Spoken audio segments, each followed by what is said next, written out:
Ассаламу алейкум ва рахматуллахи ва баракату. Қадірменді жамағат, Алланың қалауымен Тәубе сүресінің 85-ші аятына келіп жеттік. Астағиду билlah.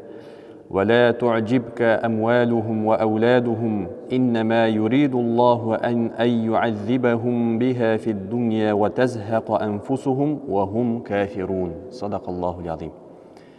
Сені олардың малдары, балалары таңғалдырмасын.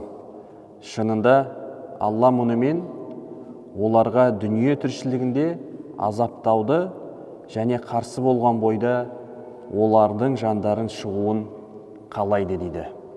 Құрметті жамағат, жалпы бұл аяттар, бұл жәнегідей 200-ді мұнафиқтар қауымына айтылған аяттар. Өткен аяттарда да жалпы мұнафиқтар қауымының жағдайлары жайында турасында сөз қозғалып келе жатыр. Енді Алла тағала бұл сөзінде пайғамбарымызға саллаллаху алейхи уассалам және де барлық момын мұсылмандарға ескерту ретінде, насихат ретінде не дейді?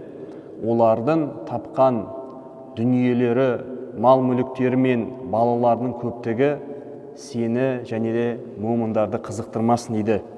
Себебі бұл дүниенің шынайы мақсаты, құрметті жамағат, бұл мал мүлік дүниені жинау үшін немесе бала шағаның көптігі үшін жинау үшін емес екен.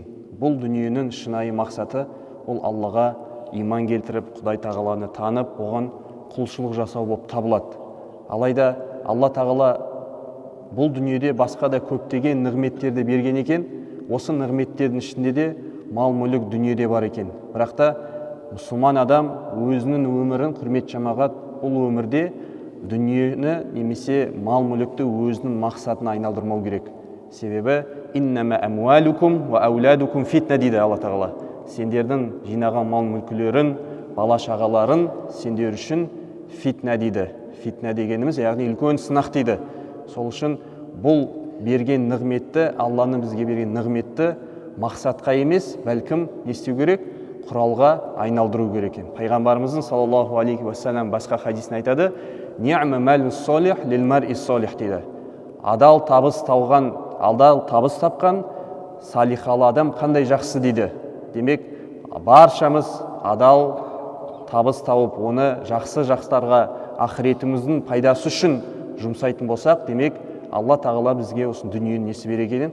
Хайырын береді екен. Ал кімде-кім бұл дүниеде басқа адамдардың үстіне үстем болу үшін, немесе басқа да бір жаман пиғылдар үшін дүниені өзінің мақсатына айналдыратын болса, Алла тағала олардың жиған дүниелерін, малдарын, бала шағаларын өзіне қарсы не істейді екен? Азап қылып қойды екен. Алла тағала баршамызды сондай азаптан сақтасын. Ва ахиру дауана анил хамдулиллахи раббил аламин. Аллаху